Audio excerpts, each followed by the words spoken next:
Let's move into corruption. And as we segue into this, as we remember, yesterday was the Whistleblower Day, International Whistleblower Day.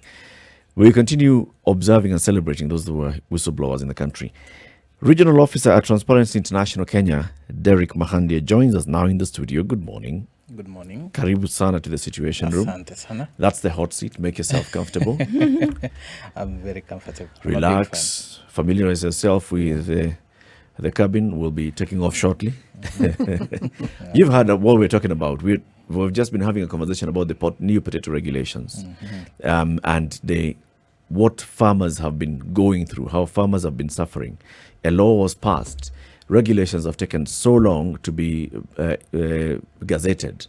Now regulations are about to be implemented. There's still a lot of not understanding and lack of clarity.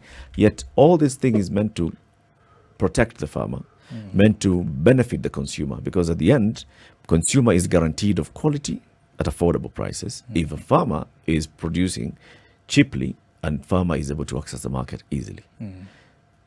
You heard us say, I mean, it points to some level of corruption at some part, on some part, and also some sort of collusion in government and how it operates.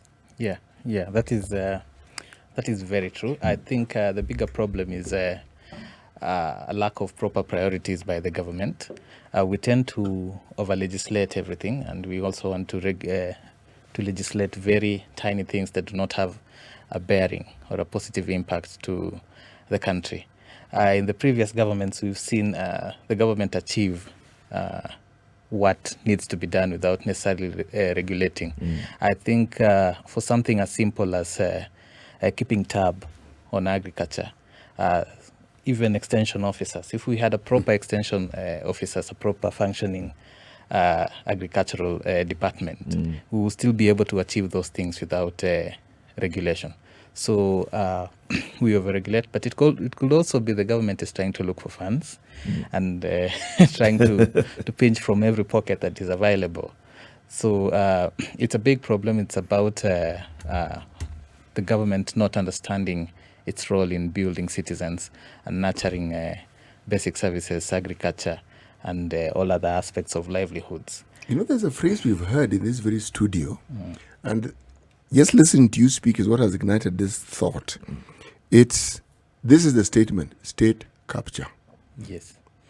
And those who've spoken about it at great length and with great energy have pointed to how this can explain what we refer to in this country as rampant corruption, which in my opinion is not rampant corruption. It's rampant impunity, which manifests itself as corruption.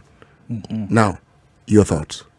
Yes, state capture, I think that is the big corruption that we have these days. Initially, we used to talk about grand corruption, small petty corruption, but I think state capture is what is ailing the system right now the most, because once you have grip of the state, then you can be able to engage in all forms of abuse of power. It is now beyond just collecting money, but also disrespect to the rule of law, disobeying court orders. So this idea of corruption, the concept that the parameters that we are working with right now has really expanded. It is no longer about money. So what you're equaling it to is normalizing wrong. Yeah, in many ways. Because wrong is supposed to be exceptional. I mean, the law is not meant to just arrest anybody who just happens to be walking, but somebody who goes against certain dictates that collectively has been agreed upon should be abided by. So if somebody puts themselves or contrives and brings about a situation where they can do exactly what they want, how they want, and when they want it, then even things that we would consider wrong or illegal, they, by going about it on a daily basis as though it was normal, they're normalizing it. Yes, that is true. And I think we are going back to the culture of pre-2010 constitution.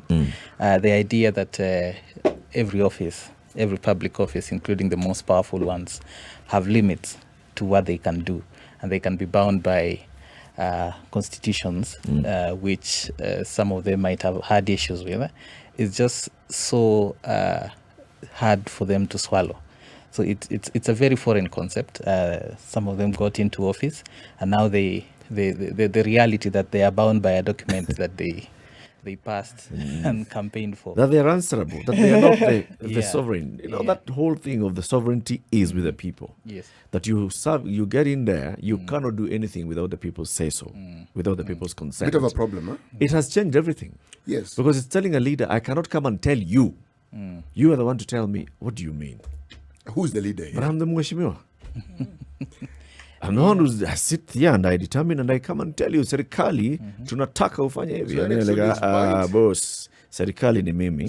So despite the promulgation of the constitution and the clamor that we had for these changes, do you know what it seems to be saying? We thought we wanted changes when certain people were in power. Yeah. But when we got into positions of power, we really wanted to have the same power as the other people had. The only change we wanted was yes. the The people. change of the person Yes, who is in that position. yes. Yeah. But what we really want is just to do what the other people were doing Yeah. in the name of change and in the name of the new constitution. It's the same thing about corruption. We talk every day about fighting corruption. The only thing we want to fight is the person who's currently benefiting, not the practice. No. You get out of there, Derrick. Let me come in and partake of this. That is what I basically mean by fighting corruption. Well, that's what many would mean by fighting corruption. The whole thing of removing corruption from the table, that's not what the idea is. Derek, would one be wrong if one took the view that corruption is actually a national pastime in this country? Yes, I think. Or should I call it a growth industry? In our work, I think one of the things that we've noticed is that citizens have this perception of corruption that they only feel bad because they are not part of the system that benefits. So if you have a conversation with the ordinary Kenyan, most of them, they really wish they were in positions where they could benefit from corruption. So trying to sell to them the idea that corruption is wrong, is morally wrong, you can only do so to the extent that there is some direct harm Yep. that you can convince them. You are not able to pay school fees because of corruption. But beyond that, there's very little But progress if you somebody, can make. if a very good friend of mine comes with this plot, this idea, this deal that helps me to pay school fees, I'm okay. I mean, it's just a deal. Yeah, and I mean, it's school fees. I It's mean, being paid at the end of school the day. fees No, is but to be paid. consider also the very And this people- very good friend of mine is a very good person. Yes, but the people we point fingers at. Let's talk about the political leadership, for instance, okay? We have given them power to really muddy these waters because with CDF comes bursaries, okay? Another goodies that the Wananchi can enjoy. So now, when you point a finger at this person, there'll be this population of others who have benefited from something they don't understand. They're actually benefiting from their money. Yeah. Okay? Yeah. But they do not see that person in that light. And as Eric has exemplified by what he has said, you have a citizen, a member of a certain community, who is accused of wrong, pilfering from the state. But the person is prudent enough to ensure that there is some benefit that accrues to his community. Yeah.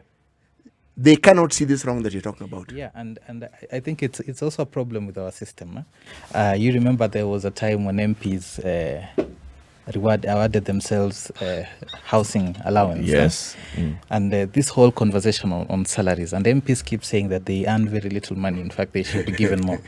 And the reason they give is that whenever they go back to their constituency, people always come to them and they ask, Mheshimiwa, Yes, they do. my child. Mheshimiwa, my child. Yes. So Kenyans have come to associate resources to positions of power. Yep. So, and the leaders would like to maintain that kind of culture where they're always the ones in control of resources.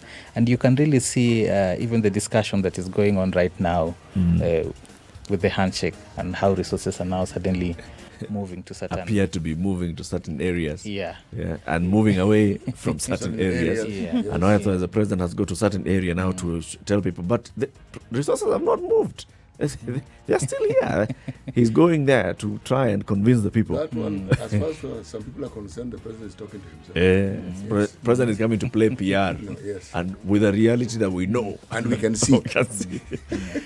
Our guest in the studio this morning is Derrick Makhandia. He is a regional officer at Transparency International Kenya. We are talking about corruption.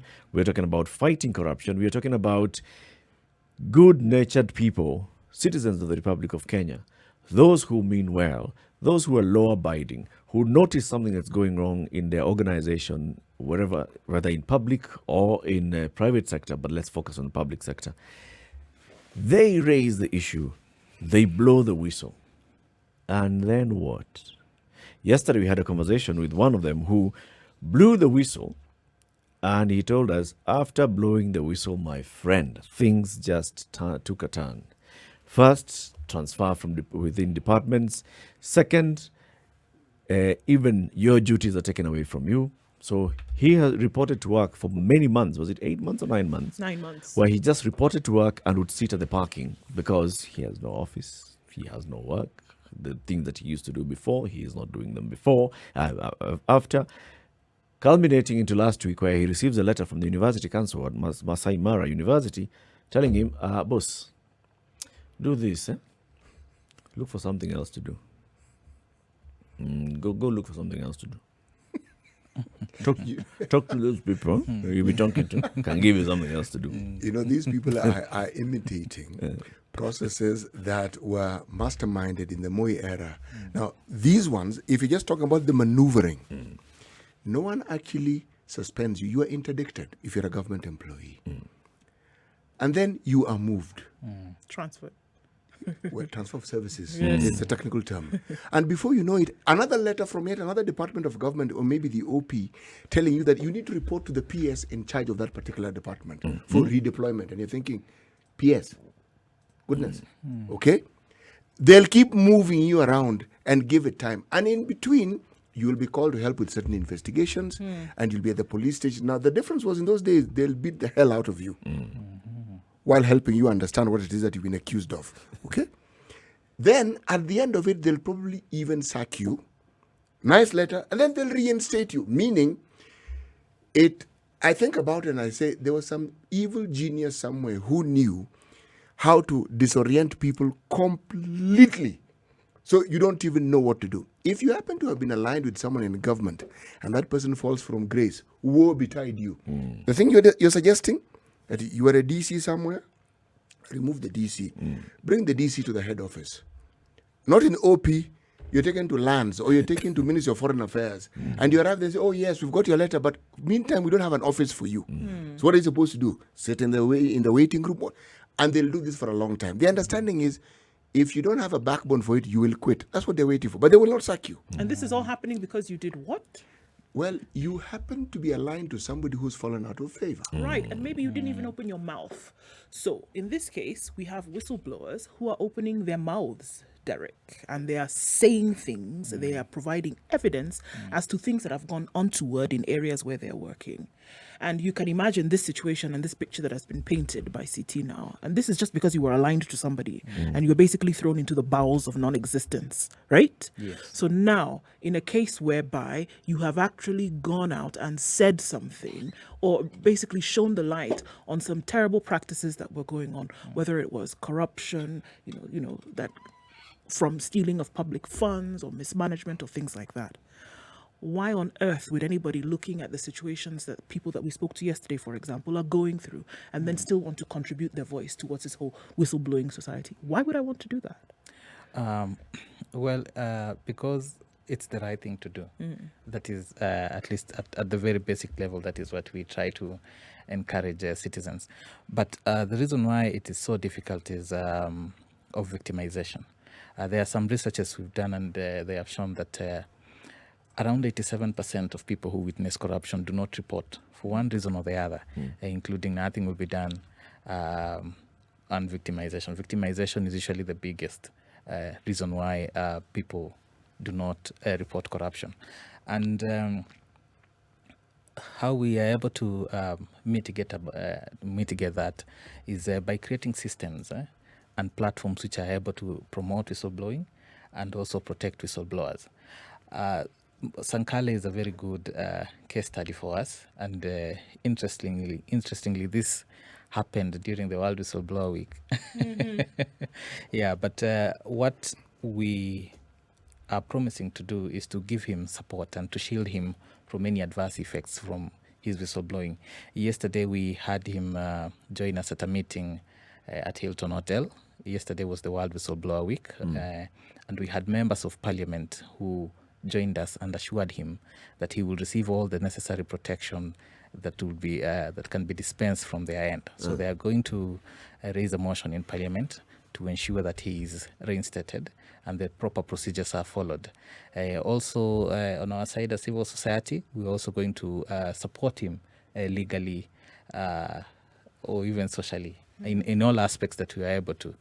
The biggest challenge in victimization, which is very clear in Sankale's case, is as City said, and there's a saying in Swahili that akufukuzae hakuambii toka. So what because the university is claiming that it is an administrative decision based on his performance of the performance of his duties.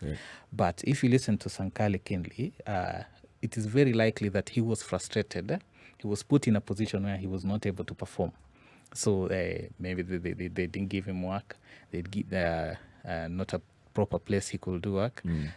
They frustrated him. In fact, he told us that they call him ule mtu wa makamera na kurecord. So the work environment was so toxic that he might have been unable to perform his duties. So they ended up using that as an excuse to fire him. But we cannot accept that, because just the same way justice must be seen to be done, not only done, it must be very clear that the decision of the university was not influenced or informed by his acts of whistleblowing. So that is something that we are not going to accept, and we are going to use all available means to defend him and to make sure that decision is revoked. Now, is there any part of law that deals with whistleblowers? So there is the witness protection law, and witness protection commences when legal proceedings commence, and you've been identified by the state as its witness. Now, you have blown the whistle. The case has not started.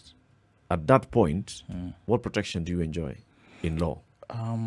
It's a bit, there's a gap at that point, because various pieces of legislation seem to promote and encourage whistleblowing, from the Constitution to Public Assets and Disposals Act, Leadership and Integrity Act. So they sort of infer, Ethics and Anti-Corruption Act, all I'm these sure. acts. They sort of infer to whistleblowing, but we don't have a proper standalone and comprehensive legislation that promotes and protects whistleblowers. In fact, the Witness Protection Agency only comes in when you agree to become a witness. But before that, you are at the mercy of institutions which have an interest in the outcome of your whistleblowing. So, for instance, the Ethics and Anti-Corruption Commission, once they make investigations, you are a potential witness. So they might want to offer you some sort of protection. The National Police Service also, the Office of the DPP. So until you become a whistleblower, a witness, then there is really no concrete system to protect you. And what do you need to do to become a witness or to be declared an official witness? Yeah, to be declared an official witness is you have to agree to testify in a criminal case against, to be a witness in a criminal case. All right. I'm looking at this scenario, and I'm looking at countries where you have a witness protection program. Which department does this fall under in Kenya? We have a witness protection agency. It is Under which ministry?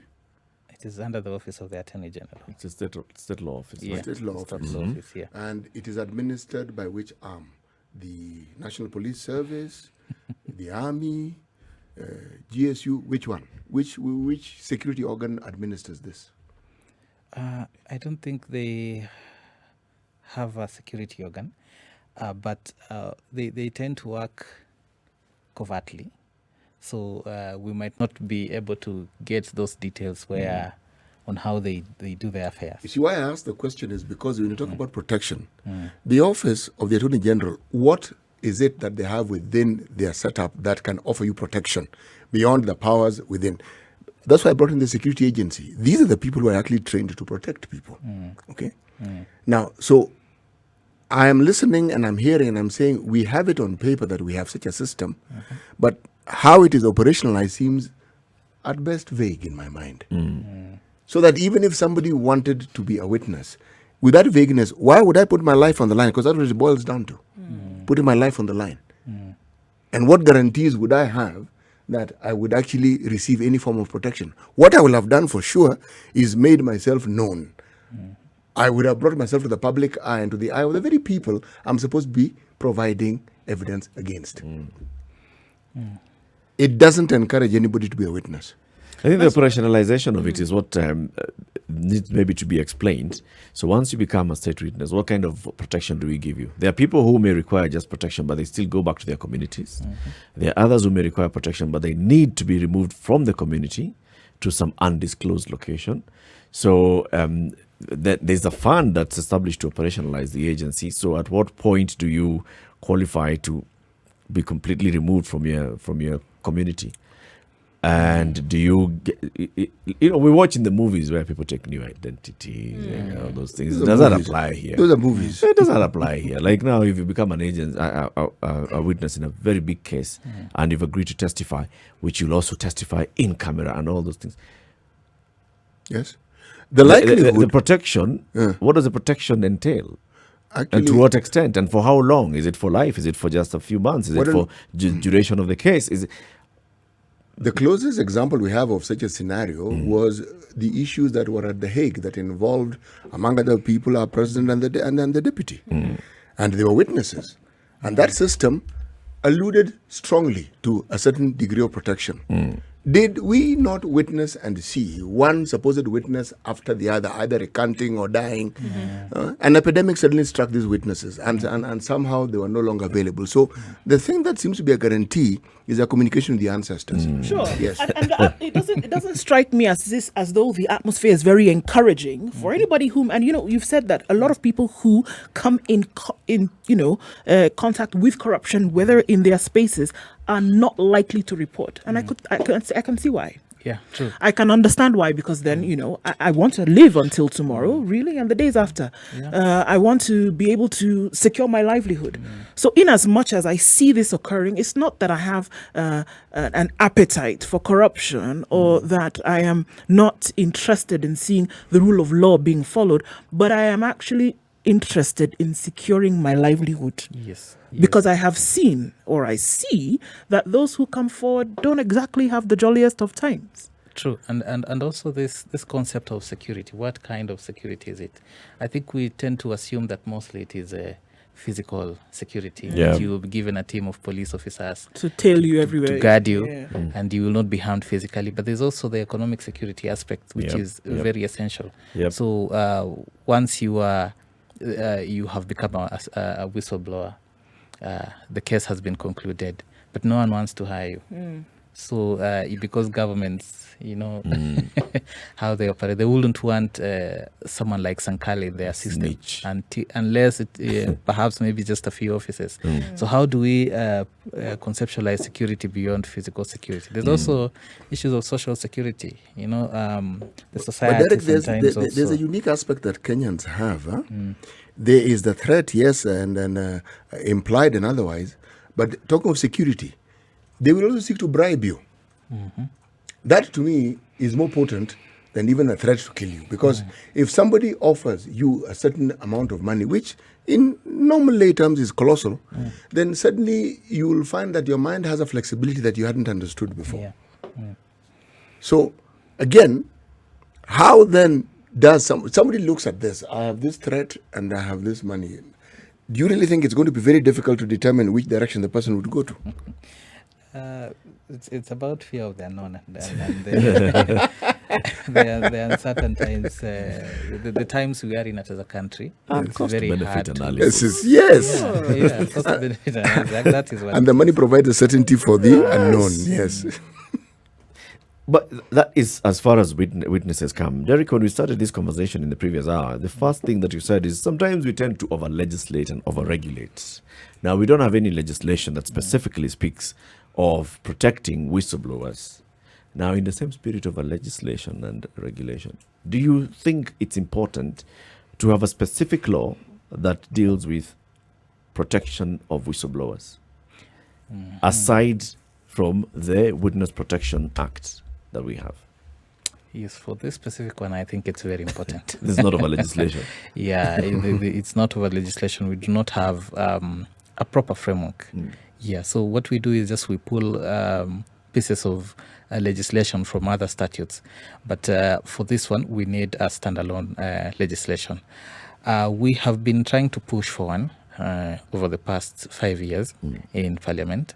We had a draft bill which we submitted at one point to Cabinet, but it didn't go through. We now have it again in Parliament.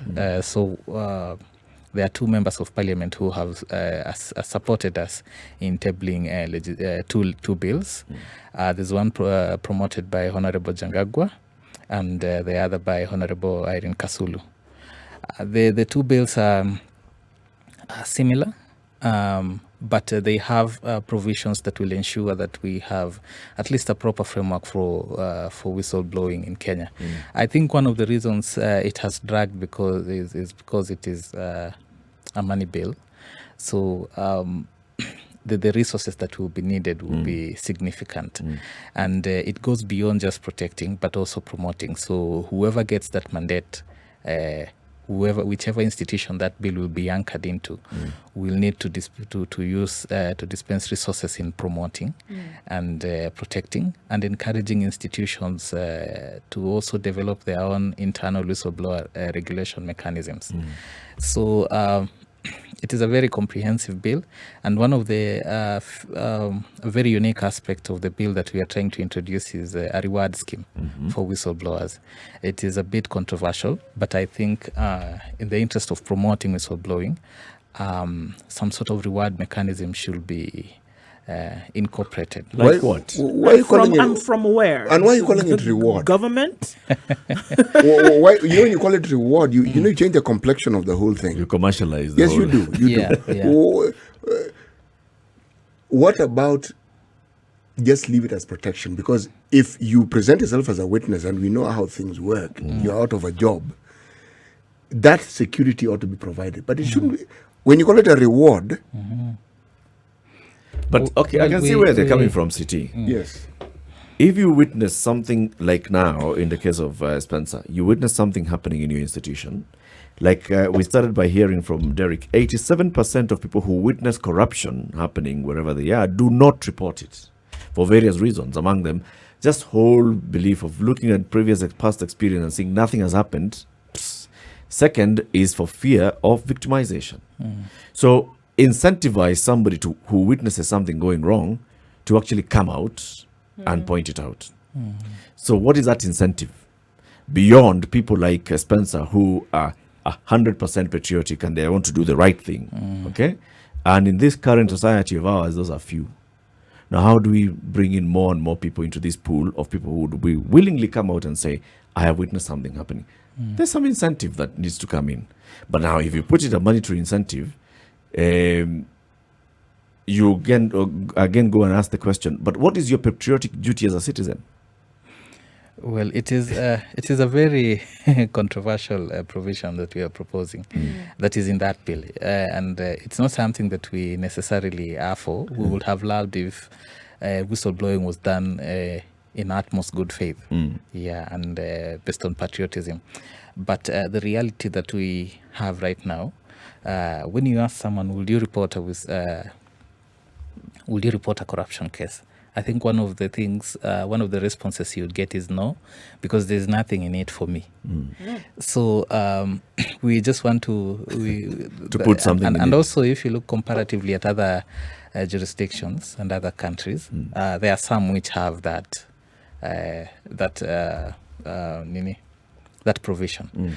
It has its pros and its cons. So it's still an active debate. We can always reach a consensus, but the truth of the matter is that we need to at least get every way that we can incentivize people to report, whether it is monetary or non-monetary. We are just trying to seal all loopholes. Consider also incentivizing security officers who handle such cases well to their conclusion. Because if they are not incentivized beyond the meager salary that they earn, they will be the first roadblock towards this. Because at some point, you're going to have to go to them. Yeah. You report to a law enforcement agent. And by the way, your problems begin then. It's not that people don't fear the end of it. The problems you will have just for having reported it.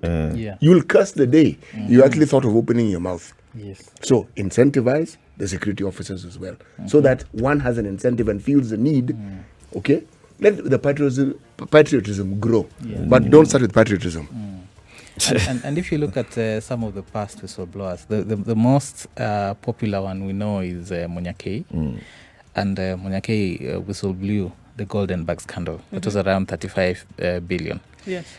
He was fired from his job, and he died a very poor man. Yeah. Yeah, he had to go back to his ancestral home. He never got And just- re-employed. Yeah, he never got re-employed. He died, he was depressed. He died at 38. He was very young. I think he would have been alive today to talk to this. Yep. So when a lot of people, By the way, there was Look an at- earlier one called Anglo-leasing. yes, Anglo-leasing Gidongo, it was later. Yes, it was later. Sorry. Yeah. Yes, Goldenberg was the first one which involved Putney. Yeah. Yes. And you know, we were able to, the country was actually able to recover some property from the Golden Bag scandal, Yeah. including the Lyco Regency, though. Yeah, but if Munyakei was alive today and Yeah. he assuming he was in the same state he was at, and he felt that through my actions, the government has been able to recover billions, a lot of money, but I'm just here miserable. So it doesn't encourage whistleblowing. That's so true. we might call it an incentive or a reward, or we might want to work with the Whistleblower Protection Agency to ensure that their welfare is also protected economically. Yeah. Yeah, the economic harm is a huge fear factor in reporting corruption. Safeguarding somebody's livelihood, Yeah. basically going forward. Derrick, let's have this conversation again, especially now looking at this proposed legislation that's being championed by the two members of parliament, and looking at the merits, the pros and cons, some sort of public participation around it in coming days. We thank you very much for joining us. Thank you very much. Derrick Makhandia is a regional officer, Transparency International Kenya. So it's a whole week of witness protection. Yeah. Yesterday was the main day, and then we're looking at an entire week of celebrating those who whistleblow when they see acts of corruption happening in their society, in their organizations. Yeah. Keep it right here for more. Yes, go yeah. ahead. There's one last thing. We have rolled out a petition, Justice for Sankale. We would like we are asking various things, including the institution to revoke the appointments, and also the board, the council of the university, to be reformed, if possible, maybe disbanded and have a new council in place. We're asking the National Police Service and all related agencies to ensure, to make it public and ensure that Sankale will get the necessary protection, or the protection that he needs. So if you go to our Twitter page, our Twitter handle @TI Kenya, you will get the petition. Kindly, we are asking all Kenyans to join us in signing the petition, because we want to protect whistleblowers and also promote the culture of whistleblowing. Sankale should not be an example of how whistleblowing does not work in Kenya. In Kenya. Yeah. Absolutely. Yeah. So Absolutely. kindly join us in the petition. Asante sana.